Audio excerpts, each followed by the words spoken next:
क्या हकीकत में यहाँ पर जिन या भूत रहते थे या फिर यहाँ वैम्पायर्स को दफन किया जाता था? किस लिए इन्हें औजारों में जकड़कर जमीन बोस कर दिया जाता था? क्या सच में वैम्पायर्स होते हैं? अगर हैं तो कहाँ और किस तरह दिखाई देते हैं? क्या है ये खौफनाक राज? आइए जानते हैं इस वीडियो में।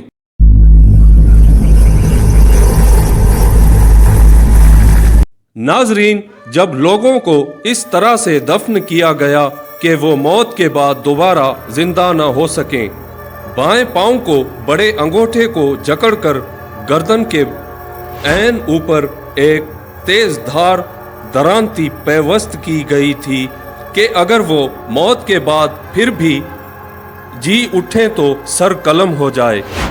ये मंजर पोलैंड में इस नौजवान औरत की 400 साल पहले की कब्र का था, जब खुदाई करके तहकीक करने वालों के ख्याल में वैम्पायर्स होने की शबा में इस तरीके से दफन किया गया होगा। माहिरीन के मुताबिक 400 साल पहले पहली इस कब्र से चंद फीट दूर एक बच्चे की उतनी ही पुरानी ढांचे का पता लगाया गया।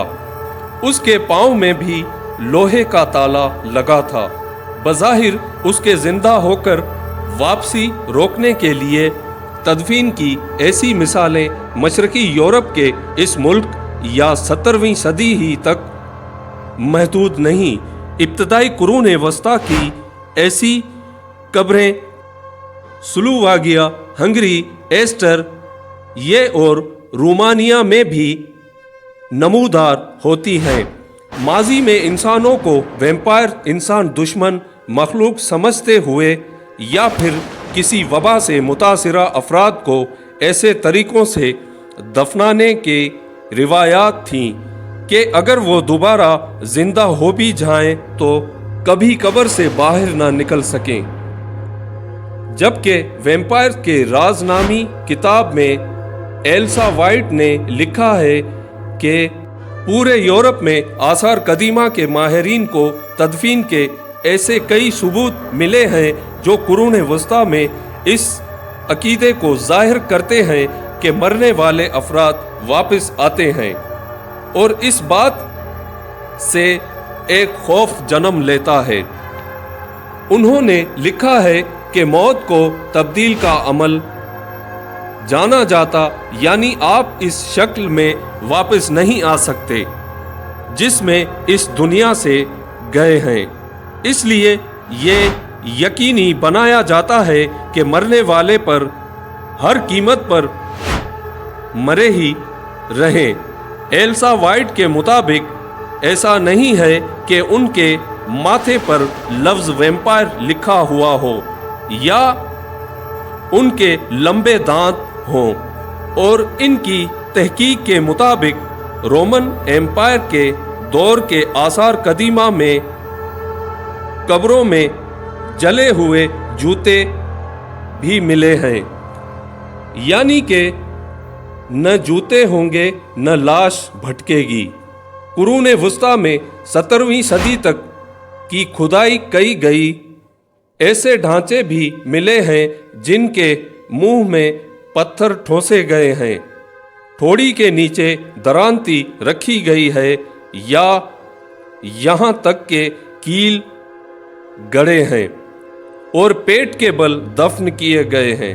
ऐसा लगता है कि 14वीं सदी के इब्तदाई सालों से उल्टे मुंह तदफीन का रुझान चला, या वो वक्त था जब तबाहकुन वबाएं यूरोप का इहाता किए हुए थीं।